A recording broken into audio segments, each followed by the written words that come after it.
مرحبا، أنا محمد علي. اتولدت في مقدونيا التابعة للدولة العثمانية عام 1769 ميلادية من أسرة ألبانية. اشتغلت في الجيش العثماني وتوليت قائد الجيش الألباني لعودة مصر ولاية عثمانية من تاني.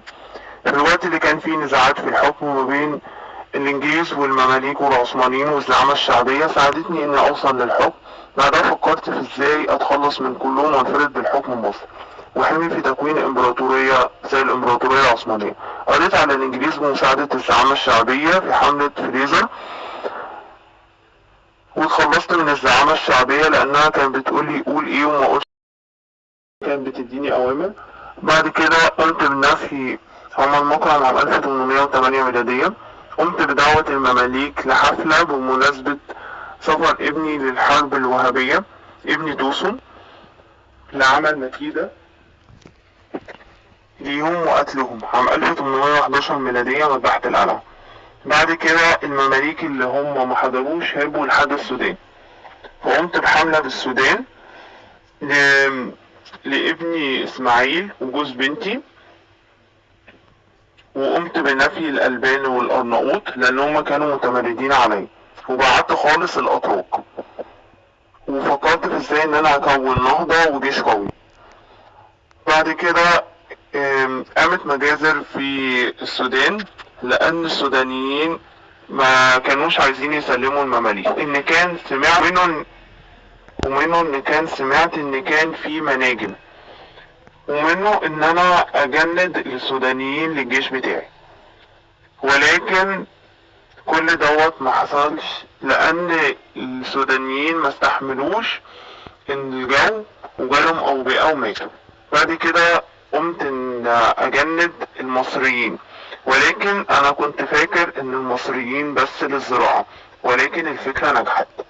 بعد كده السلطان العثماني اداني فرمانات او اوامر اني اقوم بدخول في اي حروب ضد الثورات في الولايات بتاعت الدولة العثمانية، زي الحرب الوهابية عام 1811 ميلادية وحرب المرور عام 1824 ميلادية. بعد كده قلت له انا عايز مكافأة. هو اداني جزيرة كريت. جزيرة كريت ما كانتش يعني ما كانتش مكافأة ليا بالنسبة شاطر. بعد كده هو كان بيديني الحروب ديت عشان يضعفني. فكرت في ان انا ادخل على الشام عام 1832 وان انا اتوسع رقعة دولتي. وصلت بعد كده رقعة دولتي لحد الحدود ما بين سوريا وتركيا، وبدأت حرب ما بيني وما بين الأسطول العثماني. ساعتها السلطان العثماني مات، وتم تسليمي الأسطول العثماني بقيادة ابني إبراهيم باشا. ابني بعتلي إن أخش على القسطنطينية وخلاص، وقع بقى الدولة العثمانية وخلاص كده. ولكن أنا قلت له استنى، ودي كانت من الأخطاء اللي دمرت لي حياتي وخلتني إن أنا أتراجع. بعد كده عملوا صلح كوتاهية، دوت كان فيه قيود وأذية بالنسبة لي، كان فيه قيود وأذية بالنسبة لي وبالنسبة لدولتي، ومش في مصلحتي أبدا، فأنا رفضت إني أوقع عليه. تم إلزامي بعد كده على معاهدة لندن، وبعد كده قامت كل الدول الكبرى ضدي. وبعد قالت لي بقى فرنسا اني هقف جنبك واستعد للحرب والكلام ده، ولكن هي ما وقفتش معايا وسابتني، هي وروسيا. دخلت بعدها تحت قيود الدول الكبرى دي. هتقولي ليه؟ عشان قالوا لي لو انت ما نفذتش معاهدة لندن دي احنا هناخد منك كل شوية حتة من الامبراطورية بتاعتك، ولكن يعني اول 10 ايام لو انت موافقتش هناخد منك الشام.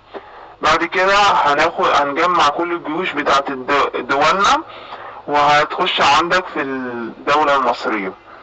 فانا قررت ان انا اوافق، فدخلت تحت قيود الدول الكبرى، والدولة العثمانية قامت عليا بفرمانات كمان. بعدها جالي خرف وجنون، وتولى ابني ابراهيم باشا الحكم، وتوفيت عام 1848 ميلادية. تم دفني في المسجد اللي انا بنيته. يا ريت تكتب لنا رأيك في الكومنتات تحت، وما تنساش اللايك والشير.